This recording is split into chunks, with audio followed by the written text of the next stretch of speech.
Probably where it's like, okay, that's really interesting, Taylor, because we are looking at the thing, and maybe it got updated. I don't know. I can't find it. I didn't hear anything.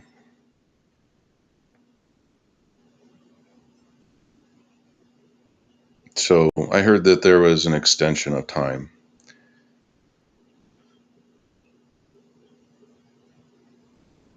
Yeah. So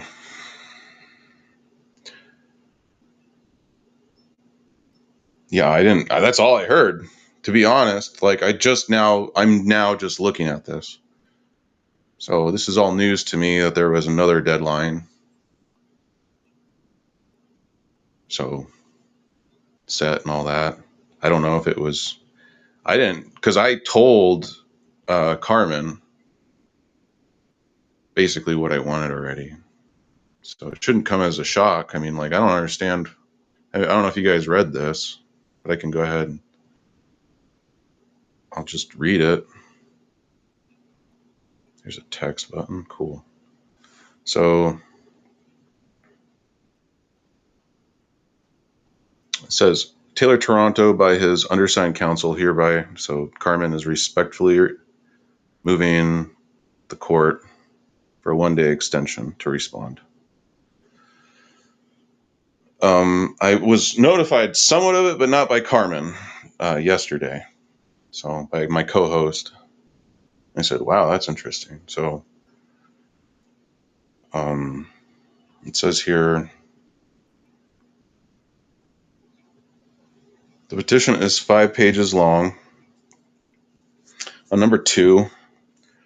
And so I kind of want to highlight that. I don't know what item 169 is, just for the record.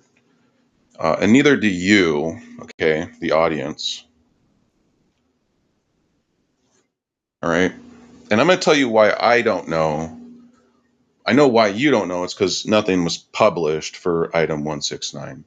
Okay. I'm going to walk you through this as best I can to my understanding, at least right now where this is.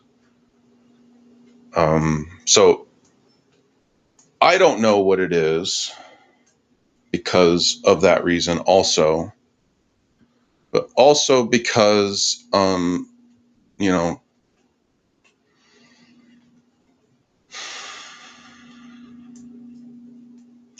so what I'm seeing here, okay, so the thing is, because Carmen provided me a document that was not 5 pages long.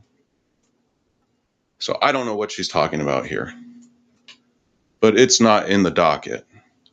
And she says here in 2,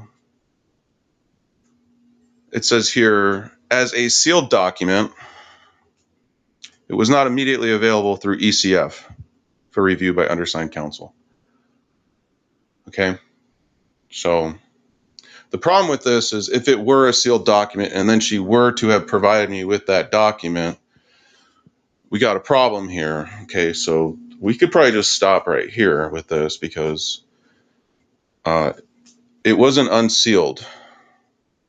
In fact, I don't even think the document that was shared with me has any sort of seal ability at all.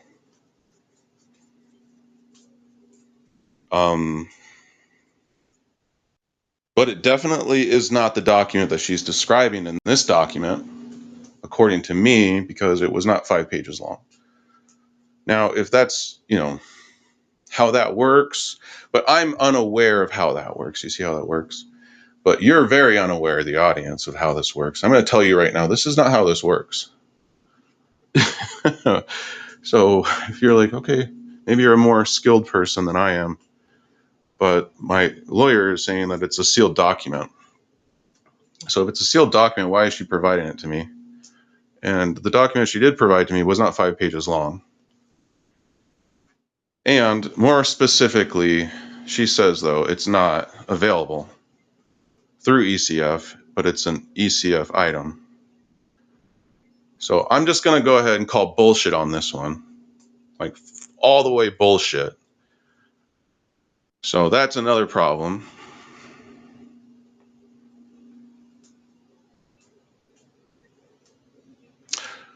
I'm going to skip ahead because, okay, the time difference she cites, but I think it was pretty. So she reached out to me and said she was busy. That's what she says and she may have been busy. I just don't understand. But I thought it was important to be like, I maybe she needs a little extra time. So, okay, that's fine. But this part right here makes no sense to me at all because I've documented this quite well on the show. In addition, as a result of the time difference between Mr. Taranto's West Coast home and this district, undersigned counsel has not had an opportunity to speak directly with Mr. Taranto about the substance of the petition. So, again, I've had plenty to say. I'm just shocked that I'm responding to something that's entirely different than the hearing that I had prior to, but now I'm unaware as to what I'm even preparing for to respond to. Because the thing is, the first thing that I was made aware of and wasn't blinded by was Sean Stallman's petition. Now, he did not file that either. And I'm going to go ahead and say this, that the paperwork that I was made aware of by my lawyer was established by Sean Stallman again, but it is not the same document that they said was sealed.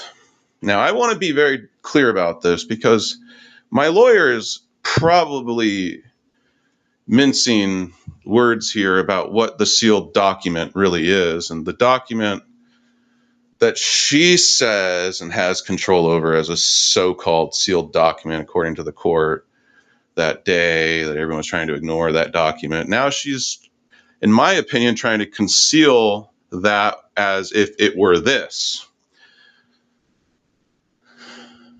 You see how? Because 169 was not sealed. Doesn't say that.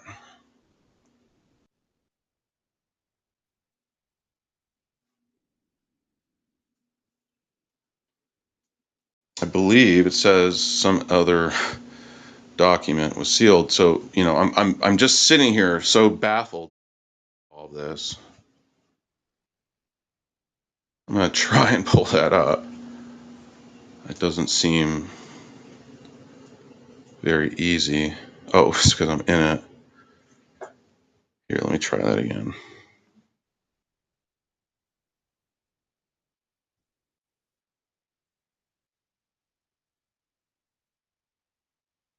I don't know how this works, so I'm going to try my best.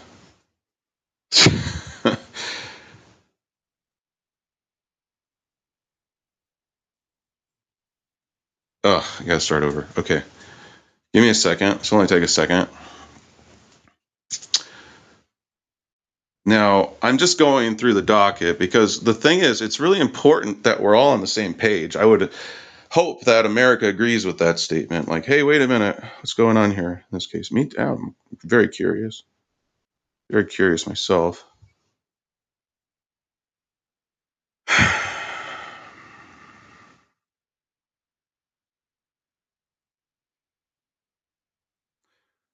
And I've had other people look at this and try to. So it says here on the 2nd, December 2nd, sealed order approving issuance of warrant. Okay. Okay. So that was on the 2nd. Sealed order approving issuance of warrant. Okay. So, but that was on the 2nd. Sealed order on probation petition. It's not numbered. Okay. So that's on the 2nd. So if she's saying to me and the whole world that this is this probation petition, it's not the one I received in court. So that's where this new problem arises. See, she's saying she handed me a different document, okay, than the one she's describing here, according to me, but I'm just unaware, perhaps, okay? But the thing is, she's now saying that this thing is this document that happened on the 2nd of December. But in court, we found out that the sealed document was actually some email from, what was his name? Rep Raskin's office and his staffers. Now, I don't know anything about this, but this is what we do know. This is public information. If anyone was there, they could easily say this too. I was not allowed to look at this, according to the prosecutor, Mr. Wolf. So, in which I honored. I mean, because the thing is, he said, I need my lawyer. Everyone was like, we need you to look over this email from Rep Raskin's office. This was the sealed document that I think she's confused with, that they put on her, and her responsibility was to find out how much she should unseal for the public, for them to consume. I've never heard anything back from her about it ever, but now she's insisting that that document that between Rep Raskin's office and who knows, this is literally the story, guys. So for the record, so now she's insisting that that document, which she is confounding as this sealed document. So the email she's saying now to the whole world, okay? I just want to point this out. She has just said to the whole world that an email between Rep Raskin's office and whoever, and she doesn't want to know, is so it's a different document according to my knowledge. So now we have another different document. And one of the things was, I said it before, was the petition that Sean Stallman read into the record differed from the one I was handed in court that day that I was told to prepare for. So now we have a different document, 169. And the one that she sent me has a different page count than the one she addressed here. So I'm just confused because now she confounded an email from Rep Raskin's office that she had sole ability to unseal, but she's saying that this document that she just handed me to respond to, which I don't understand, because I don't understand why Sean filed another one. And she's saying this is the same one. So now the next problem. There's a lot of problems here. The next problem is I'm reading from the extension that she filed. Okay, so now that we've covered that, undersigned counsels. Okay, so she's saying she had two things going on the day that she was supposed to file. So then a time difference. And then she said she had not had an opportunity to speak directly with me about the substance of the petition. So I emailed her. I mean, I asked her, like, what am I looking at? And she never got back to me. She said, call me. Now, the problem with this is that I don't have a phone number. So I've been emailing, and I think that's sufficient to communicate, but she has kind of broken off communication since this was filed. So now I want to point that out to be explicitly clear that I never received any further communications from Carmen after being made aware by my co-host that this document was filed kind of in my name. So I guess, for the benefit of whatever, but I'm just so confused by this. I just would rather kind of point out some problems with this because I'm so confused and my lawyer will not correct it. And I gave her explicit instructions. I'm not going to say it in here, This is kind of, but I haven't heard back from her. This is what I heard back. This is how I heard hours later. Anyways, and I've covered that on the show. So she has not had the opportunity. Maybe she didn't, but, you know, she asked for a day extension. So the only communications have been through email, which have not provided an adequate method of explaining to Mr. Taranto the substance of the petition or Mr. Taranto's rights. She could have. I don't see a problem with her doing it that way. In fact, I think it would be more clear because I could reference it instead of just saying, oh, she told me. Because this back and forth thing with the communication, it's not working out. So I'd rather have it in writing, just like the judge. So just saying this for the record. No, I thought that was sufficient. I wish she explained that to me, that she found that to be inadequate and all that, but all right. Counsel believes that the petition merits a response. So she is saying that she believes that a petition merits a response. She did not file, as far as I'm concerned, because I'm unaware of what she's doing. I should be made more aware of what she's doing.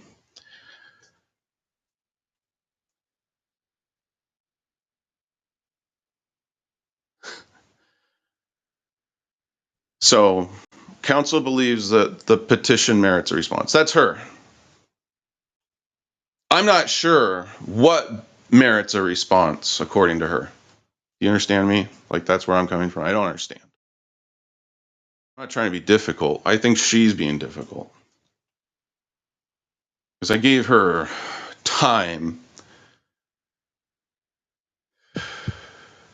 Anyways, accordingly, that's number 5. Number 6, accordingly, counsel respectfully requests an additional day to allow adequate time to consult Mr. Taranto and provide adequate representation. She didn't do that part. Number 6. I'm just saying on the record. All right, and the prosecutor's office does not oppose. Okay, and I believe it was granted.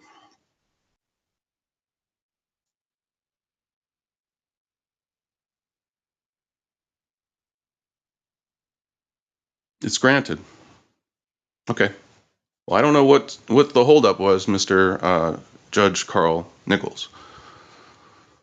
I don't know what the holdup is because I have no idea what's going on. So now that we've done that,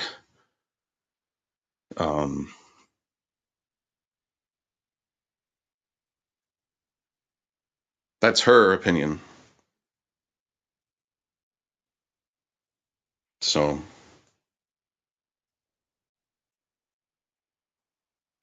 she's saying she couldn't get a hold of me. Well, I emailed her directly, Your Honor, so I don't know why that's inadequate, especially if I don't have a phone to call her. If I can make the time to email her and ask questions and tell her my requests, and she has a hard time understanding that, to me, it's of no consequence. You see how that works? You're like, sir, yes, Your Honor, that's your representative. Really? Because as I understood it, she's a public defender of your court, sir. All right. Anyways, I'll leave it with that.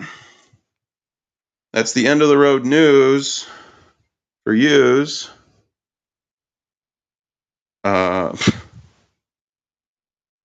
Enjoy it.